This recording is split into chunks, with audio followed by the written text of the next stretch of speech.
All right, I think we are officially live.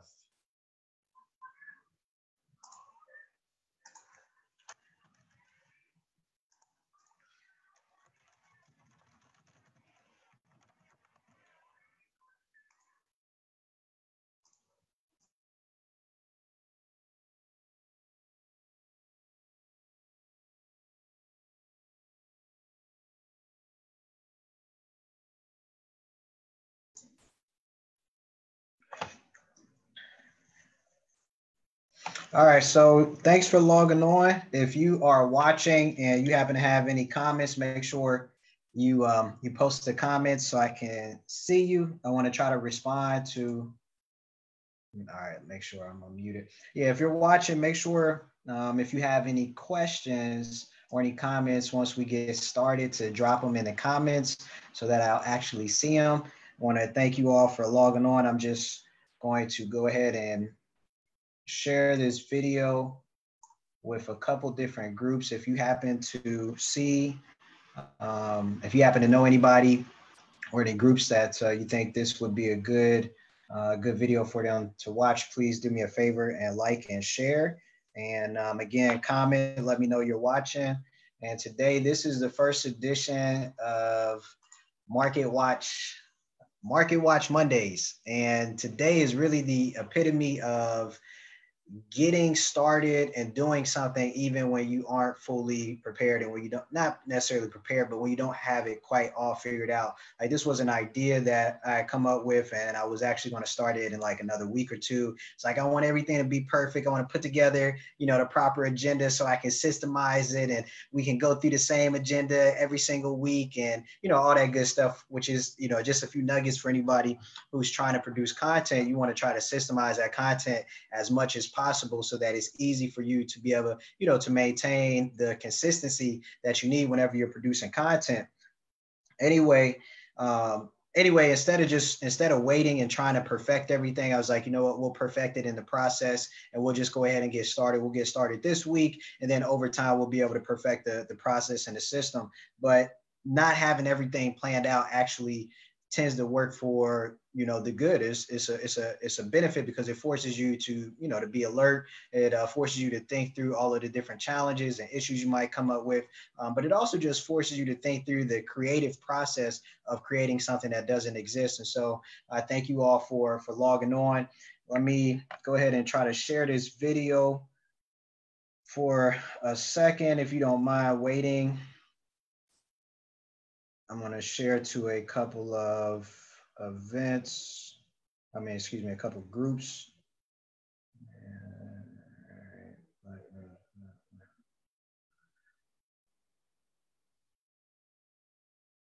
Let's see.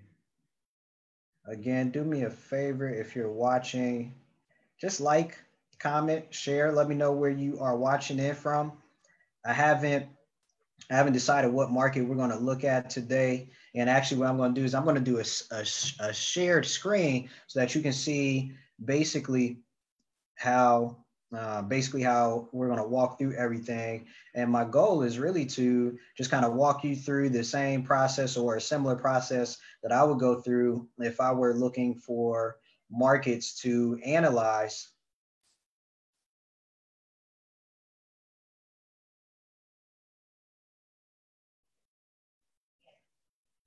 All right, let's see. I think we're good. Okay. All right, cool. All right, so I think we are good there. So today, Market Watch Mondays, basically, okay, so one of the things that I want to be doing this year is educating a lot more on real estate and particularly multifamily real estate. And as part of that education, there is a lot of things that you have to learn. If you are a novice real estate investor, you're just getting started and you're just still exploring real estate, or you might be a multifamily investor that has a significant portfolio and you have a lot more experience than me. my goal really is to just build a community of like-minded investors. There are a lot of groups out there, certainly, but just want to be able to add my own energy, add my own spin, and add my own network and everything to it. But to build a community of like-minded investors who are focused on real estate investing, and then also and or focused on multifamily investing. And so part of that process is really just going through the education process. Whenever you are investing, no matter what type of asset class it is, no matter what type of investment vehicle it is, you have to go through some process of education so that you can educate yourself about what you are investing in. And then over time, the more educated you become and the more experienced you become, the better you are at spotting opportunity, the better you are at managing opportunity, and the better you are at being able to take advantage of opportunity. So, all right, I'm gonna try to keep with these comments. So anyway, when you're investing in real estate, you do not have to invest in your locality. Like I'm located in the Washington, D.C. area, and I've been in real estate for 10 years. I started out in D.C., started to learn the ropes of investing in D.C., but depending on where you are and depending on the asset class that you invest in and the level at which you invest, investing where you are might not make the most sense. So I'll use DC as an example. Because we're talking about multifamily real estate for the small investor, for the everyday investor is not really a good market to invest in from a multifamily standpoint, unless of course you're doing like affordable housing, you're doing workforce housing. But there are really the average person is not doing affordable housing or workforce housing at the level that you would need to be doing it at to kind of operate in the DC space. Even if you were, there are challenges from a legal standpoint, as well as just a cost of entry standpoint that kind of skew the investment numbers and skew the return numbers. So one of the challenges being the price point per unit, and we'll talk about price points per unit as we kind of get through the day. But let's say in DC you're paying 250, you're paying 300,000 per unit, and that's for a Class C property, or it's for a Class B property, and the rent on that property might be 1,200 or 1,500. But let's say that you can get the same or similar property in another area, and you're paying, let's say, 100,000 per unit, but you're still able to get 1,200 or 1,400 per month. So when you start to really analyze deals and you start to really understand the nuances of deals, acquisition price, rents, price per unit, things like that, you just see that there's a lot of opportunity in markets outside of it, in this example, DC. So anyway, part of that process, when you're looking where to invest, you got to do your market research. And there's kind of a methodical process that you go through when you're doing your market research. And the first one is, all right, saying, okay, let's check out a city. Let's check first, what country are you in, right? We're assuming everybody watching is in North America, and we say, okay, where in North America might I want to invest? A lot of people say start in areas or territories that you know, start in your backyard, or if your backyard isn't advantageous or doesn't make sense, then you have to go out and you literally have to pull out a map and say, okay, where would I want to invest? And in order for you to answer that question, you have to start doing your market research. So that's what we're going to talk about today. We're just going to basically pick a market. We're going to start to go through some of the different resources that you can use to analyze that market and start to get a feel for what's going on in that market. And the beauty about it is you can do this from anywhere. You can do it from your cell phone. You can do it from your laptop. You can do it from your iPad. You can do it from your desktop. You can do it from anywhere. So you literally do not have to leave your couch in order for you to do market research and to look for and to find opportunities. So, all right. Let me share this to one more place. Take a breather. I should have grabbed my water, which I forgot to do.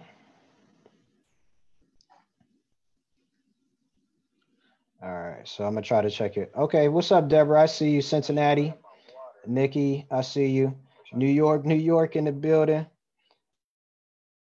All right, so I got the comments watching. I'll try to watch that as best I can. All right, so I got Cincinnati, I got New York, New York. Somebody else throw out a market. And what I'm going to do is I'm actually going to share my screen. So as I'm sharing my screen, let me know, all right, that you're able to see it. We got Indianapolis in the building. What's up, Indy? Okay, sharing my screen now. And I don't see anything but a black screen. All right, let me know if you see. Okay, perfect. All right, there it is. All right, so here's my screen. I got a couple things up. Louisville, Kentucky in the building, Detroit in the building. Man, that's love, man. I appreciate y'all for logging on. This is literally a national audience. I really thank y'all for logging on. I hope that what we covered today and every week is helpful to you and your real estate investing career. So now that I got my screen shared, I'm going to go ahead and pop open this window here. This is from, let's see, Multifamily Executive. So there are a lot of different resources that publish investing news and that publish multifamily investing news and things like that. And Multifamily Executive is one of those publications. It's not the most frequent publication in terms of how frequently they publish information, in my opinion, but they do publish good information. And so one of the pieces of information that you'll see circulating, a lot of times you'll see this circulating in various magazines. It'll say, top cities to move to for millennials, or top cities for, people under 40, or whatever the case may be. There's always some type of list going on. And before I got into real estate, before I started getting into multifamily and really studying multifamily, I didn't really understand. I won't say I didn't understand, but the list and what that list meant to me has changed over time. Before, I remember when I was, in my school days, college days, and I was coming out of college, I used to look at those lists and say, okay, and at the time I was in Cincinnati. I graduated from the University of Cincinnati. But at the time, I was like, okay, well, I don't want to stay in Cincinnati. Let me look at this list and figure out where I might want to go. And so I would look at that top 10 list, that top 20 list. Well, now fast forward, when I look at that list, that perspective is different because I understand the importance of job growth. I understand the importance of population growth and how that impacts and how that influences investment decisions, how that influences economic decisions, how that influences local and state and federal government decisions, how that influences budgetary changes and decisions and things like that. So now whenever you see that type of list, if you aren't already, right, I'm just going to kind of talk and assume that maybe you don't know anything. So that way I can just kind of cover it from everyone's perspective. If you already know this stuff, definitely let me know if I'm wrong, or if you got anything that you want to chime in. But looking at this list, this one is the 26 to 50 most populous MSAs in the country. Okay. And when you look at this list, let's see, in the nation, in the top 10 properties in each. So we're not really worried about the top 10 properties. What we're worried about is the top, in this case, the top 26. So I'll go down, we'll kind of look at what those, or excuse me, not the top 26, but the second half of 26 to 50, and kind of see what some of those ratings are. And then what we'll do is we'll actually just pick one of those markets, either one of these that are listed or one of the ones from wherever you all are located. And we're using this list as a lead generator to see what the activity level is across the country, especially now, because with COVID and the pandemic that we're in, it has caused such a disruption to society, of course, globally, but on a national scale, it has literally changed the migration patterns and increased the migration patterns of people. So people are relocating from populous areas, your top cities like your New Yorks and especially New York, but people are migrating to other areas because either they may have been laid off and they need to go move in with family, or they want to get out of the big city and they want to avoid, all of the shutdowns, and they want to avoid being around so many people so that they can, maintain their good health, or they're looking for places where they can move that is cheaper because they're able to maintain their same rate of pay, but they don't have to live in the same city because their job is now moving from an in-office location to now a virtual, work from home environment. So now they have a lot more flexibility on where they can move. So that shift in population is in migration is really something to watch, because it'll allow you to see where there may be opportunities, in the coming years, in the short term, the next 2 to 4, the next 3 to 5 years. All right, so let's see. What do we have here? All right, so the overall 10 of the top 26 to 25 MSAs performed above the national average. Let's see, the Raleigh, North Carolina area is the most reputable among apartment renters in the study. This isn't a good list the way they have this laid out. All right, so let's see, slide.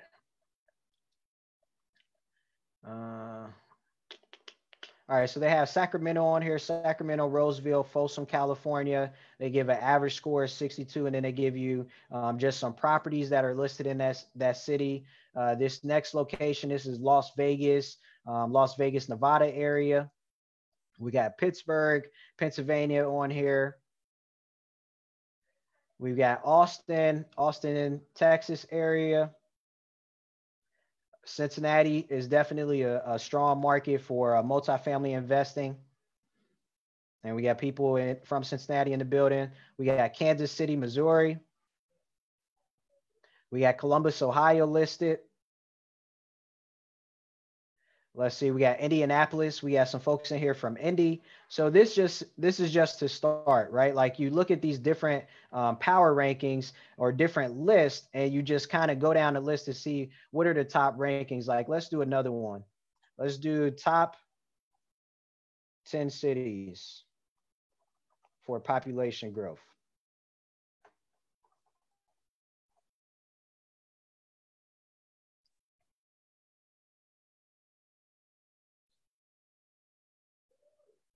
All right, so here Google gives us, and this is by Quicken Loans. Let's click on this. 20 fastest growing cities in the US. This is published by Quicken Loans.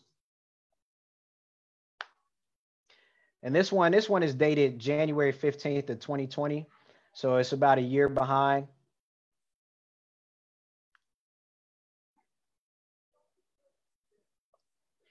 What's up, Clutch? All right, so fastest growing cities. This is a much better laid out list. All right, faster growing cities by percentage growth. When you're looking at multifamily investing, really the top indicators that all educators will tell you, you want to look for job growth and you want to look for population growth, because job growth and population growth is going to show what the demand is, and is going to affect the demand, not only the demand for units, but also whether or not you have the ability to increase the rental rates, or if the rental rates are not growing, or if there isn't going to be sufficient demand for you when you try to sell the property. So job growth and population growth is always going to be one of the things that you look at. But as you start to go through the cities, every time you look at a city, some of the resources that you can use like the economic development department for that particular city, that particular county, because the economic development department is tasked with interacting with the business community so that they can basically sell the city sell the county to outside businesses. So what they do, part of what they do is they aggregate data, they aggregate information, they aggregate business resources and things like that, so that when you log on to the economic development department for that particular city, that particular county, you'll be able to get some of the snapshot information that'll help you analyze what's going on in the market. You'll be able to analyze, a lot of times they'll highlight different employers that are moving into the market and things like that. So looking at this list, it has number one, Buckeye City, Arizona. And then it gives a description. This Phoenix suburb takes the lead as the fastest growing city in America. Buckeye City, like Phoenix, is known for its phenomenal winter weather and its proximity to both Phoenix's job market and the myriad outdoor activities within short driving distance. So it's starting to tell you, okay, if you've never been to Buckeye City, here are some of the things that makes Buckeye City appealing. Now, let's talk about some facts. 5% population growth in 2018. We've got, and again, this is pre-COVID. This was January of 2020.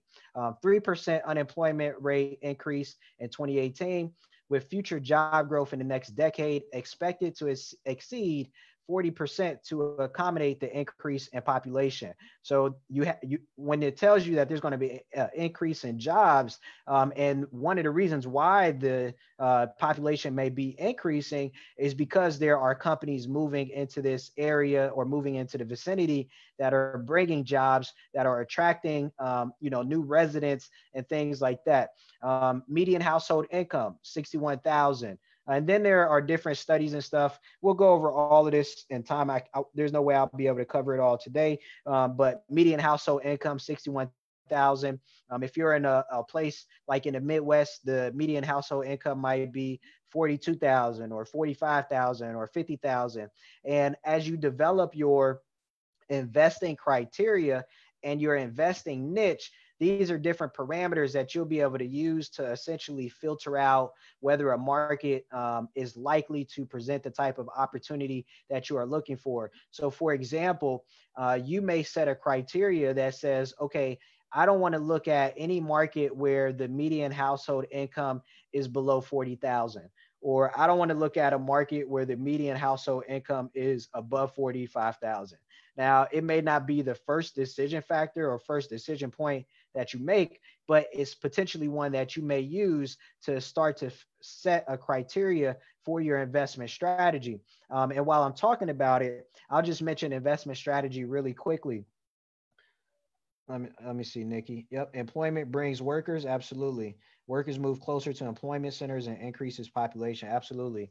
So investment criteria, if one of my goals in building my community is to help you get as big as you want to get and to help you be as successful as you want to be as a real estate investor. And the most successful real estate investors, they develop their expertise and they develop their investing niche so that they are essentially able to remove as much guesswork out of their investment process as possible. You want to be able to kind of streamline that investment process and develop that expertise so that you can ensure or further reduce the amount of risk that you're taking on when you are making real estate investments. So you want to have a documented investment criteria, and you can consider that criteria like what would be a good analogy? You would kind of consider it like the bumper rails at the bowling alley, right? When you are a beginning bowler, or I don't really bowl that much, but not a professional bowler at all, but to keep you from going afoul, right? To going too far to the left or too far to the right, you can put the bumper rails in, and when you roll that ball, you have a better chance at getting a strike than you would if the bumper rails weren't down. Now, ideally, as you set those bumper rails and you set those parameters over time, the more you bowl, the better you get at it, the more likely it's going to be that you're able to hit that strike that you want to hit. So make sure that if you aren't now, make sure that you begin to start investing and developing an investment criteria, and then stick to that criteria so you can reduce your risk. All right, so moving back in. All right, so the median average, this is Buckeye City, Arizona. The median age is 34, which is slightly younger than the state median age of 37. Buckeye City is the 14th largest city in Arizona, but it is part of the largest metropolis in the state.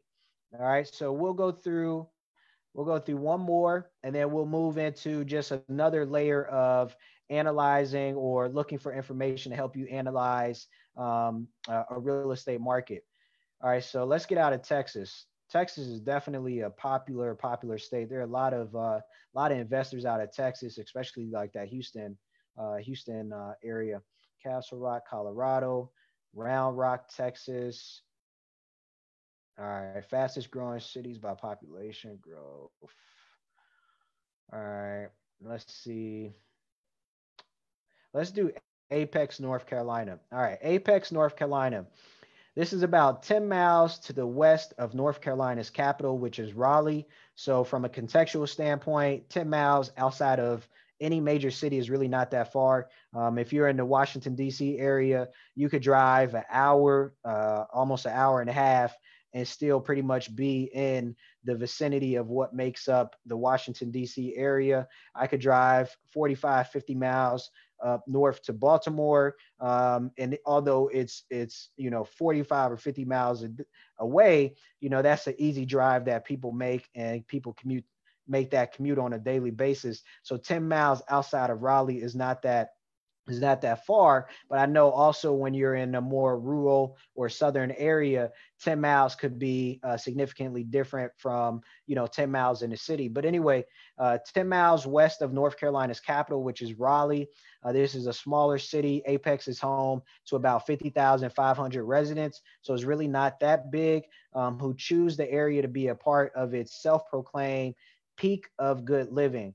What you should know about Apex: 8% population growth in 2018. The employment rate increased by 6.3% in 2017 and continues to grow faster than the national average. The median household income is significantly higher than the US average. Median household income has an average of 89,392, which is significantly higher than the US average, which at the time was about 53,482. Now, just reading that, based on the household income, you can guess that there may not be a significant or a very large rental population, or there may be a higher average percentage of home ownership rate than there is throughout the nation. All right, so the Raleigh area is home to many tech and banking hubs, with the largest employers including Bank of America, IBM, Cisco, and more. So when you're looking at different markets, one of the things you want to look at is, okay, how many Fortune 500 companies are in this market? How many Fortune 100 companies are in this market? When you have a company like Bank of America, you have a company like IBM, you have a company like Cisco, when they has their corporate headquarters there, or their largest offices there, that's a good sign, because these are institutions that probably aren't going anywhere, and they're probably not going to leave the city. So that is a strong indicator of a strong local, can be an indicator of a strong local market. And then also, when you're looking at any particular market, you also want to kind of be mindful of what the mix is in terms of the diversity of the local economy. If the local economy is not that diverse, and it's dependent upon one or two primary industries or one or two primary employers, then it doesn't mean that you can't invest in that market, or you shouldn't. It's just something that you should be mindful of, and something that you should consider, because if one of those companies close down or one of those companies move, then that means it's going to exacerbate the employment rate or the unemployment rate, which could mean an increased vacancy for you and your investments. So just something to consider. And then lastly, the Raleigh-Durham area is home to over 30 colleges and universities, including Duke, North Carolina State University, and the University of North Carolina, Chapel Hill. Now, when you look at when you're looking at a market and looking at your own the city that you live in, it's always interesting to look at and to see who are the top employers in that particular area. And when you look at these top employer lists, and by top employer, I mean who employs the most people. A lot of times your colleges and your universities are going to be at the top of the list. Your hospitals and your healthcare systems are going to be at the top of the list. So the fact that this Raleigh Durham area is home to over 30 colleges and universities, and I know a lot, at least some of those colleges and universities also double up as heavy research institutions for healthcare, and they probably operate to some degree their own hospitals. That's a very strong sign of a strong local economy. All right, so let's see, where are we? All right, so that's two markets that we looked at. It just kind of gives us some general information. Again, we started off by having a conversation of, okay, you have this entire country at your disposal, so to speak, when it comes to looking for investment opportunities. And then if you, as you look at as you look at the map, starting to just familiarize yourself with what's going on around the country from market to market. Now, let's say we've got this Apex, North Carolina. All right, now let's say we want to learn a little bit more about Apex, North Carolina. The next thing I'm going to do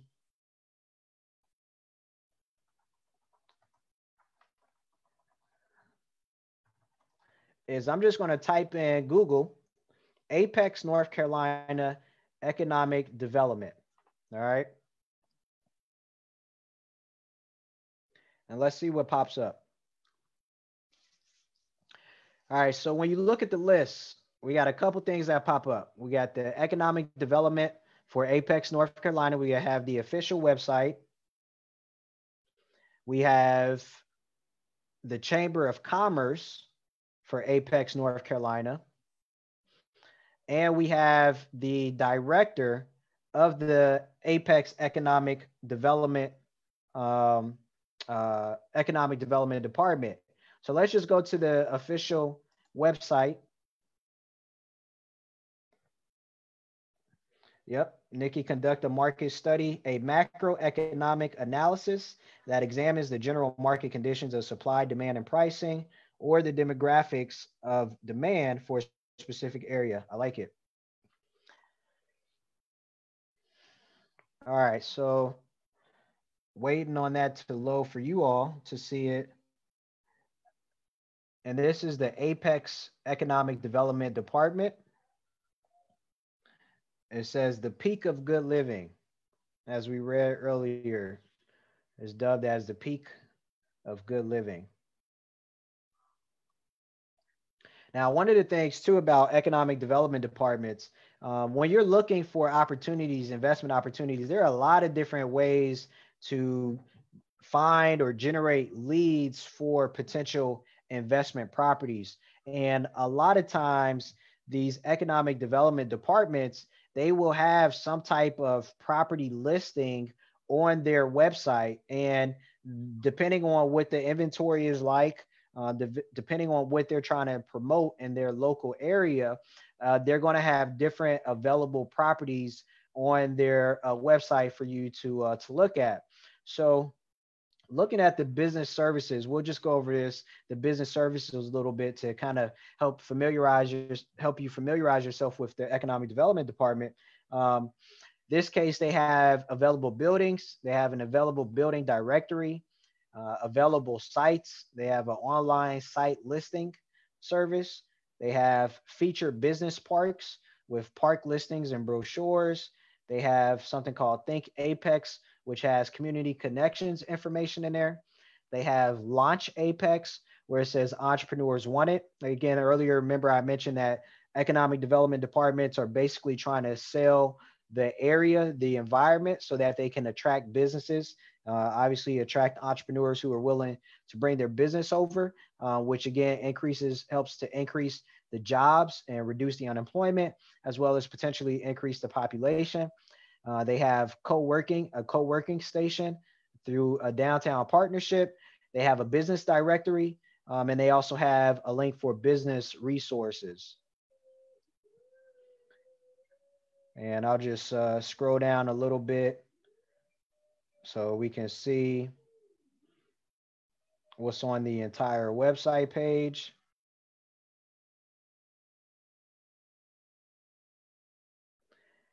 All right, then they have an About Us section.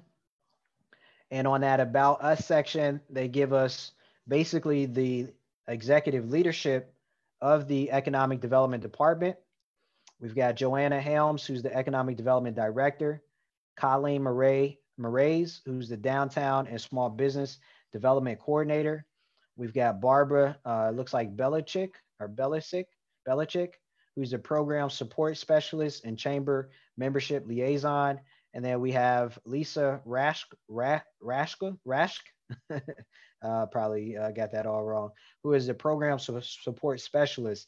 So again, as you start to narrow in on your market, or at least your market research, you start to see that there's a lot of available information to you online. Now, let's look at their available buildings and see what they have listed under available buildings.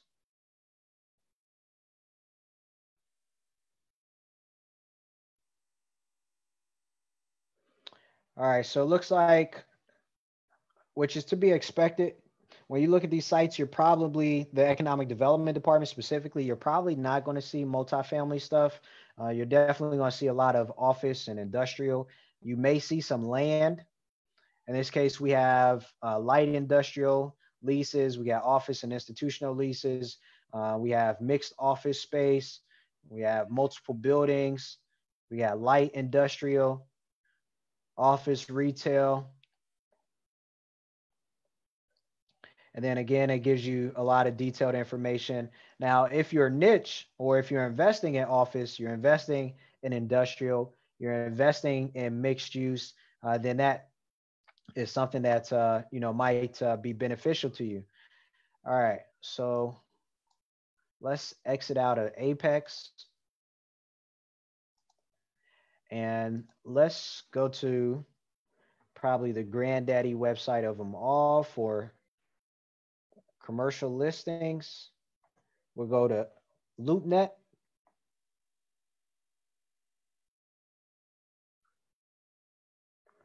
And take a look at what's on the market in Apex, North Carolina. And take a look at what those deals look like.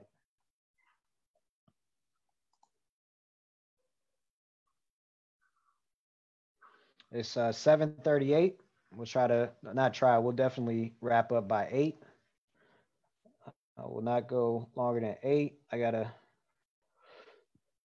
still got to get my run in for tonight. Couple miles, so gotta get that done. All right, let's see. Apex, North Carolina.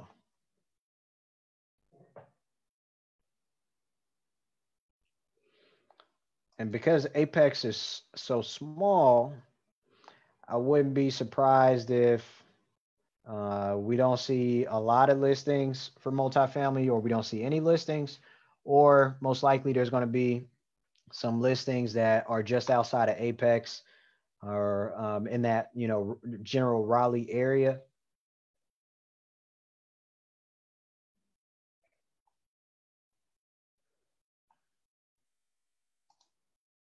And what I'm also going to do is I'm going to bring up Apex on a map. Apex, North Carolina.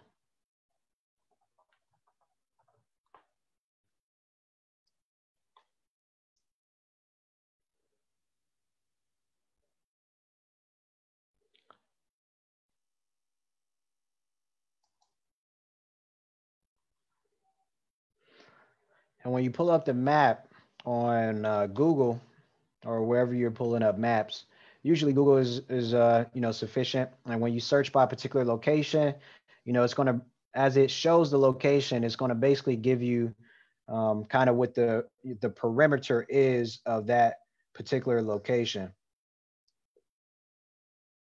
So to give you a good visual of what's considered apex, which again is just 10 miles or so outside to the west of Raleigh.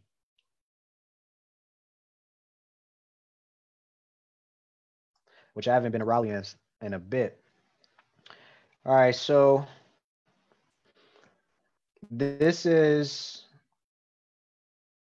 the apex area. One of the things that, you know, I see and I like about it already is you see some big box retail, Home Depot. They have Target not too far away. They've got a Walmart Supercenter. Then with, I don't know, maybe 5 miles south of that is the Target. Another 5 to 7 miles south of that is another Walmart Supercenter. You've got, looks like several community parks or county parks or some type of parking system. So you have access to the outdoors. We've got a cultural center, cultural arts center right in the middle of Apex. So these are just different things that are good indicators of attraction, right? A lot of people shop at Walmart. A lot of people shop at the Home Depot. A lot of people shop at Target. So you're going to have a lot of traffic coming to these locations. And based on just kind of looking at the map, this cluster of Walmart supercenters is going to attract a lot of people just based on where it looks like it's at on the map in comparison to Raleigh. All right, so let's get back over to LoopNet. And hopefully you all can still see the screen share.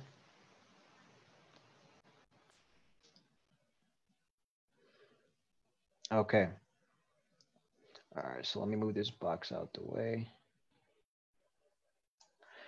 All right, so at the top here, it says your search did not match any properties, but here are some nearby. And it gives us a search result of 5, which is not that surprising. And then when we look at the 5 search results, we got one is a commercial lot. We've got a large big box retail, which looks like it houses a Lifetime Fitness. We have another commercial lot. We have another commercial lot. And then we have a residential lot. And this residential lot is almost 17 acres. So just by looking at it, that tells you a couple things. And it kind of backs up what I was thinking. Since you have such a high rate of average income, you may not have a lot of apartments in this immediate area. But let's say you are into new construction and let's say you are looking to build a multifamily complex of 100 or 150 or 200 units, then you might take a look at something like 17 acres that's listed for sale. Now, it looks like this 17 acres is already under contract. It's got a list price of $6 million and a price per acre of $353,982. But what we'll do is we'll take our search and we'll move it from Apex and we'll just put in Raleigh so that we can actually look at some multifamily listings. But looking at this listing for this piece of land in this one photo, it gives us a good idea of what we were seeing on the map. It gives us, okay, here are some of your attraction points. We have an Old Navy, TJ Maxx, we have a Dick's, we have a Home Goods, we've got a Target, a Lowe's, we've got Apex Medical Group, we've got UPS, Bank of America, PetSmart, we have Office Max, Chick-fil-A, SunTrust, Wells Fargo, the Home Depot. So you have all of these different retail and attraction centers that, let's say if there was a multifamily property in this immediate vicinity, then that's a good sign because people want to live near convenience. So I'm going to exit out of that picture. We'll go back to our search results.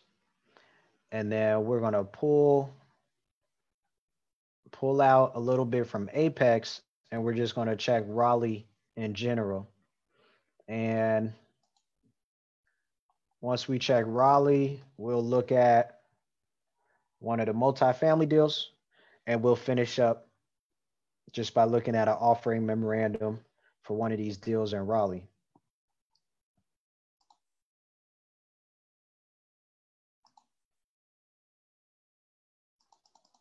All right. Raleigh, North Carolina.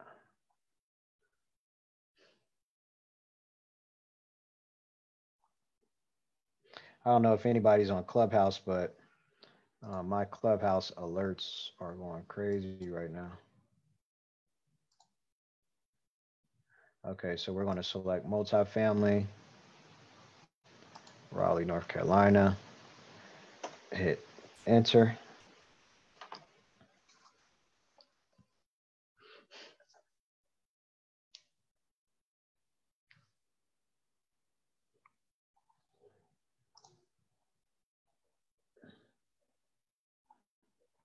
All right, I didn't want that. We want Raleigh, North Carolina. Okay, there we go, Raleigh. All right, search.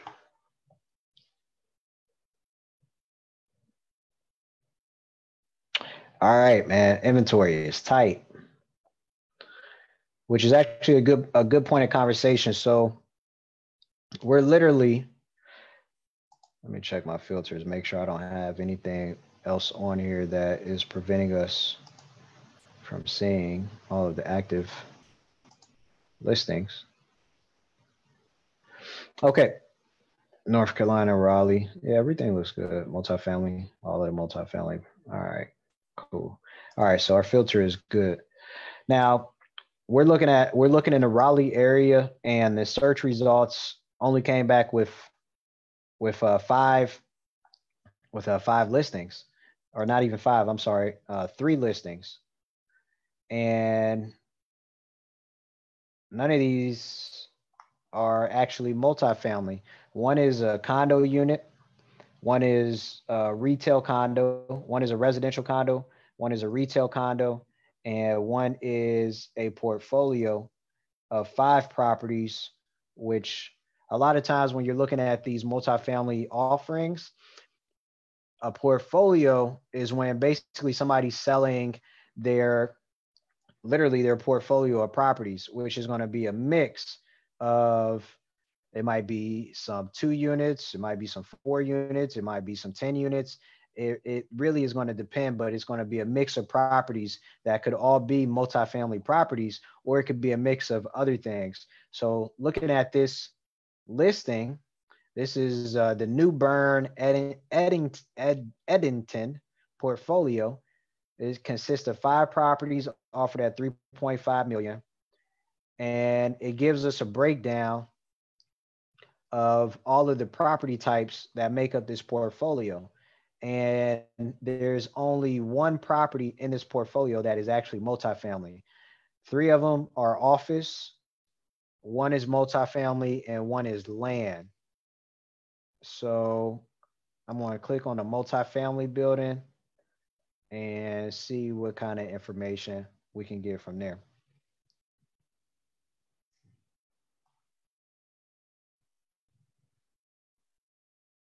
Okay, I think it might be this black and white one.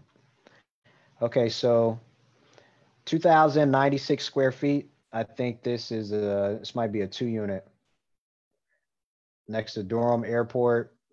Yeah, so we don't really have a lot of listing information for this 2 unit, but it does give us enough information for us to start to really get an idea of what this multifamily opportunity is as part of this portfolio. I'm pretty sure it's going to be this black and white building here.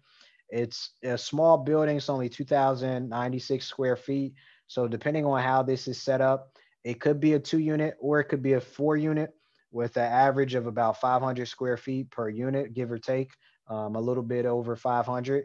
It could be a mix of all 1 bedrooms, which it most likely is for 500 square feet. But when I was in college, I had a roommate in a 2 bedroom, 1 bath, and that thing was it definitely was smaller than 500 square feet. At least it certainly felt like it. But all right, so this multifamily property, it does give us the building class, which is a class. This is a Class C property. Based on the pictures, it doesn't look like it's a Class C property. It looks like they've gone in and done a full update on it, but we could be looking at the wrong property. It could be this yellow one next to it, which also looks like it's a duplex. The lot size is 0.1 acres. It was built in 1910, and it is not in an opportunity zone. And then it is about a 26-minute drive, approximately 14.1 miles from the Raleigh-Durham International Airport. So this is not really in Apex, but it's just outside of Apex in the Raleigh area. So what we'll do is, if there's nothing on LoopNet when you're looking for properties, and LoopNet generally is going to be for properties that are 5 units or more, we can go to, I like Redfin. On Redfin, we can search Apex and see if there are any 2 to 4 units available. And the 2 to 4 units are going to be listed by, typically are going to be listed by a totally different segment of the real estate market. You're going to have your commercial agents listing property on LoopNet, and you're going to have your residential agents listing your 2 to 4 units on sites through site syndication like Redfin and Zillow and Trulia.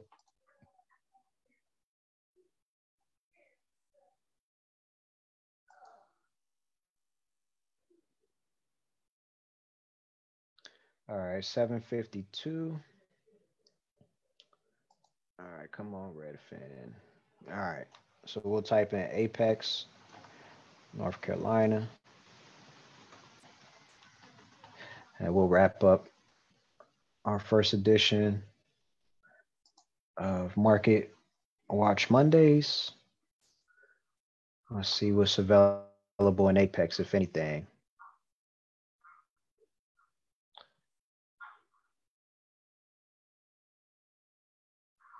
So right now, this initial search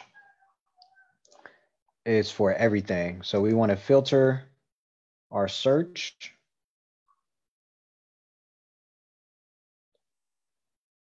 And instead of us looking at everything, we want to filter down to our multifamily stuff.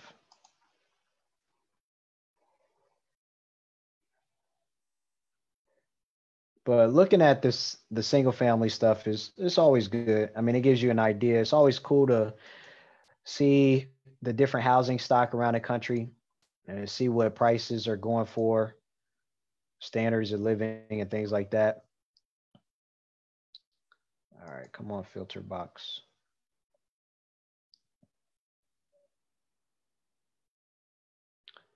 And looking at that Redfin map, if you remember, looks very similar, if not identical, to the Google Maps that we were looking at for Apex.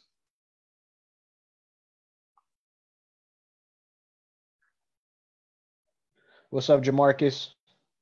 We just wrapping up. We might be wrapping up sooner if I can't get this filter box to come. Come on, filter box.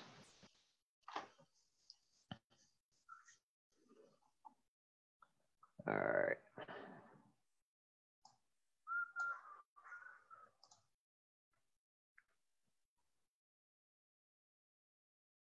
I didn't mean to do that. Come on.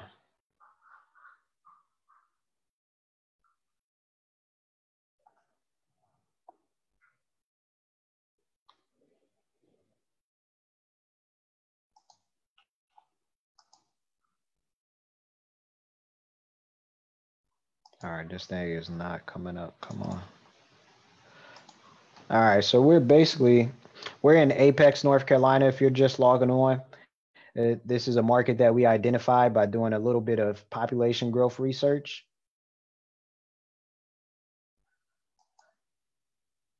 And I think I'm asking my little laptop to do too much. And right now, we just checked LoopNet. There weren't really any multifamily opportunities listed on LoopNet. And when you find that to be the case, it could be an indication of a couple things. Okay, here we go, multifamily. It could be indication of a couple things. It could be an indication that there just aren't any multifamily properties really in the area. It could be an indication that the market is more controlled by the brokers and more of a private network where they're not listing a lot of the stuff that they have on LoopNet. So you have to, you'll have to individually reach out to brokers and develop relationships with brokers. It could also mean that, which is very possible given the environment that we're in now, that available inventory for deal opportunity is just extremely tight because there is a lot of capital moving into the market. And an area like Apex, which is most likely just based on the demographic, the little bit of demographic information we were able to obtain, is more geared towards what's going on, Vernon. The little bit of demographic information we were able to attain kind of indicates that the immediate area of Apex is more geared towards home ownership than rental property.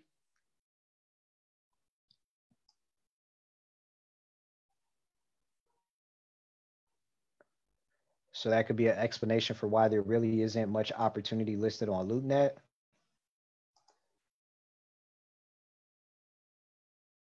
All right, come on. Redfin. All right, so the Redfin filter is not working for me. And I don't want to keep y'all waiting too long. I'll try Zillow really quickly and see if that works. But essentially, that's how you start to find opportunity in different markets. So next Monday, what my plan is basically to be here every Monday at 7 o'clock, and that's 7 o'clock Eastern Standard Time. And what we'll do is we'll just analyze different markets and just see what's going on in the various markets in terms of the demographic information, the economics, as well as different nuances as it relates to looking for opportunities. And as a deal sponsor, as somebody who, whether you're looking to syndicate or whether you're looking to whether you're looking for to build your own portfolio, you're going to want to be able to identify markets of opportunity. And the only way for you to do that is to go through various markets, for you to learn about different markets and put different markets on your radar. It might not be, the first market that you invest in. It might not be the second market that you invest in, but as you build, and depending on, again, how large you want to get, a lot of investors are invested in multiple markets. And so over time, as you develop that portfolio, you want to have an idea of how to look at the different markets and how to identify the opportunity, as well as have a couple different markets that are on your radar and that you're keeping up with, so that you can see the ebb and the flow of the market over time, so that you'll have a better understanding of where the market is and where the opportunity is as you decide when it's time for you to enter into that particular market.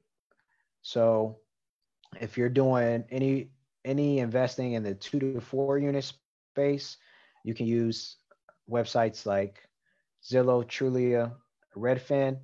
If you're looking for units that are 5 units and up, you can hop on LoopNet, and there are a lot of other sites and things like that. But generally, those are going to be your biggest websites that are going to have the majority of listings, of active listings, for you to look at. Next week, we'll probably go over looking at some of the larger brokerages and utilizing some of their resources to find opportunities. But I hope that this was helpful. It definitely was helpful for me. I had never heard of Apex, North Carolina, so that's a new market that I was able to learn about and able to, ascertain whether or not there was much investment opportunity there or not. So I'm gonna see if I can pull up any of these listings. If not, I think we covered enough for today, so I won't hold you. It's 8:01. But if you are interested in investing in multifamily and you are looking for a community of like-minded investors, check out my Facebook group called the Multifamily Investors Collective. And it's a small group, it's growing. We have a nice group of people in there whose desire and motivation and their goals and their focus is on accumulating and growing their investment portfolio. And so if you're looking to align with a community that will support you and help you and share their experiences with you, definitely check us out. It's free, of course. And I thank you for logging on and watching tonight. That's all I got for you. So thanks again for logging on. Feel free to share. Definitely check out the Multifamily Investors Collective. And if you aren't already, take a moment to like my Facebook fan page and let's stay connected. All right. I will see you next week. Take care.